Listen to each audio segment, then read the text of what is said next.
Oh dear, ladies and gentlemen, it's not going well for Aston Martin. So, according to a report from Motorsport Italia, which, forgive me if I'm wrong, but I think they're part of Autosport. Basically, Aston Martin are considering only running a few laps in Australia, if at all. Now, I'll come back if at all, because the last time a team skipped a Grand Prix because of this. So, obviously, there's been issues with Aston Martin. The Honda power unit has reverted to 2015. It's 2015 all over again, except it's kind of worse, because at 2015, at least they weren't considering just not doing anything as well. The report said on Monday that the team is considering the controversial call amid ongoing reliability issues and lack of spare parts.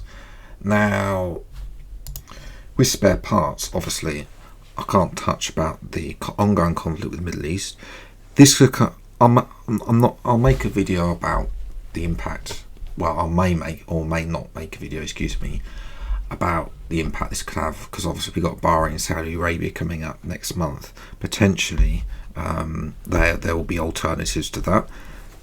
Potentially, Portimao and Imola could step in as alternatives.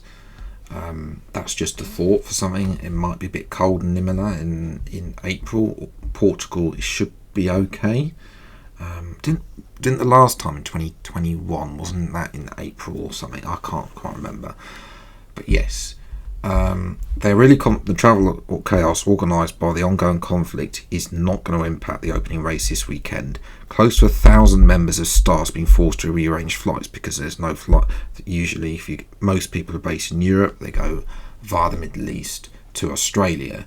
Obviously, they're having to rearrange alternate flights going elsewhere as well. 500 of them are being flown over by charter flights. I presume these are the 500 personnel that the teams need the most, and then everyone else will happen. Obviously, getting from Australia to China and Japan isn't going to be an issue. So, realistic, it's only obviously spare parts for Aston Martin could be a problem, but yes, obviously, Aston Martin, though, therefore, it's just the fact that they've not done any running. The fact that why do they not have enough spare parts? It really is a problem. Now, Aston Martin could face severe penalties, and I'll come back to that because of what happened at the 2015 Australian Grand Prix in a bit as well. Their issues aren't expected to be solved by Australia, so obviously in Honda, they are working in Japan. It makes sense for them to bring an update to their engine at the home Grand Prix, which is round 3. So obviously China could be the similar thing. That's the week after. Who knows? Limited laps for Aston Martin. I mean, not just in Australia, but they could also in China. I think that's more likely going to happen as well. Are they realistically having another week going to fix it for them? I don't think so. There's a 2-week gap between China and Japan. So realistically, the end of March, which is about almost 4 weekends from now, that's when the Japanese Grand Prix is. Looking at my calendar. Yes, so that's where I really think that Aston Martin might be able to actually complete a Grand Prix. I do not believe that they will have this solved by the China, but let me know. Will Aston Martin turn up? Will they be able to do more as well? Will they just do 6 laps and then retire both the cars? I mean, yeah, this is a farce, really. Now, there is an interview on F1's own website with Pedro de la Rosa, who has some role at Aston Martin. I don't actually know what he does as well.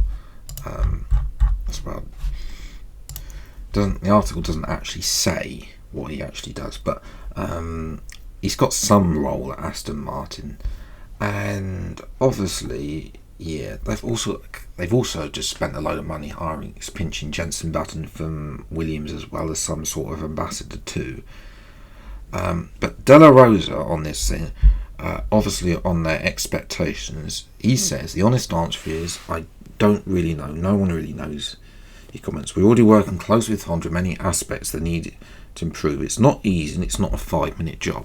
Hence my other thing that they're not going to be ready in time for China. There are a lot of areas that we have to improve. First of all, reliability, because if you don't get the reliability, you don't get the answers. So, once they've sorted reliability, it's depending on how slow they're going to be, because if that engine is slow, they'll be circulating around at the back anyway. Very much depend on ourselves and what rate development we can achieve, but there's no point developing the Sashi if the engine can't last more than 5 laps. I think that obviously there will be some tracks where engines won't be as efficient, like Monaco. Obviously that's more about the car, and if they can target those tracks where the engine isn't quite so powerful with their Sashi and aero, that could be something. And then like Hungary as well is another one as well, that the engine isn't quite so important. You need a good amount of downforce. If they can focus on making the car as good as it can be, then at those couple of Grand Prix they give themselves a chance.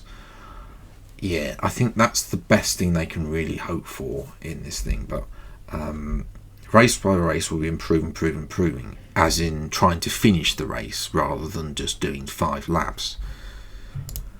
Now, I mentioned history could be repeating itself. 2015 Australian Grand Prix. Yes, you might remember. Well, they're called Manor here, but I think they were Marussia Manor. I think we all called them Marussia at the time. They were only Manor in like 2016. But yes, FIA is far from impressed with the team's failure they just didn't take part. I think they had also a do not practice. I mean, to be honest, the car was awful. They were several seconds off the pace throughout the season, didn't score any points. But then obviously the season after, they became Manor, they scored 1 point and then went out of business. As well, despite strenuous efforts this week, the former Marussia team failed to make it on track at Melbourne's Oval track. Now, admittedly, this is different, slightly different circumstances. This is a team that was starved of money. They literally had nothing as well. Now, in the end, Marussia didn't get a fine because they realised they had no money as well. So this would have been them going bankrupt. And it's different. There isn't the Aston Martin aren't going to go bust because Daddy Stroll has ploughed millions, and I can't imagine that he is impressed with what's going on, really. Yes, let's focus on Malaysia. I think Malaysia was like 2 weeks after Australia, wasn't back to back then. Correct me if I'm wrong, but yes, I think that if they had the option to skip, Aston Martin will, but obviously the FIA would probably impose a massive fine because Aston Martin would be able to afford it, unlike Marussia. But those are what I think. Let me know what you think about Aston Martin. Adrian Newey must be gutted as well. It's gutting for him as well. This is his chance to design a title-winning championship car with Fernando Alonso. It's his first chance as being team principal. For both of them, this is their swan song in Formula 1. Design the championship-winning car and then, settle into retirement. Unfortunately, Alonso said before, if the car's not good, I'm going to carry on until the car is good, basically. But yes, let me know what you think about that as well. Let me know if you think Alonso's going to walk away. Will Newey walk away? Will Daddy Stroll sell the team. That's another thing to think about. He's ploughed a lot of money into upgrading the Aston Martin HQ in Silverstone, and he's not getting a lot of reward out of that at the moment. But that's where I'm going to leave it to today's video. If you have enjoyed, leave a like, subscribe to the channel. You see plenty more F1 related stuff from race week as when they come out. Until the next video then, I'll see you next time. Take care. Thank you so much for watching. Enjoy your day, and goodbye.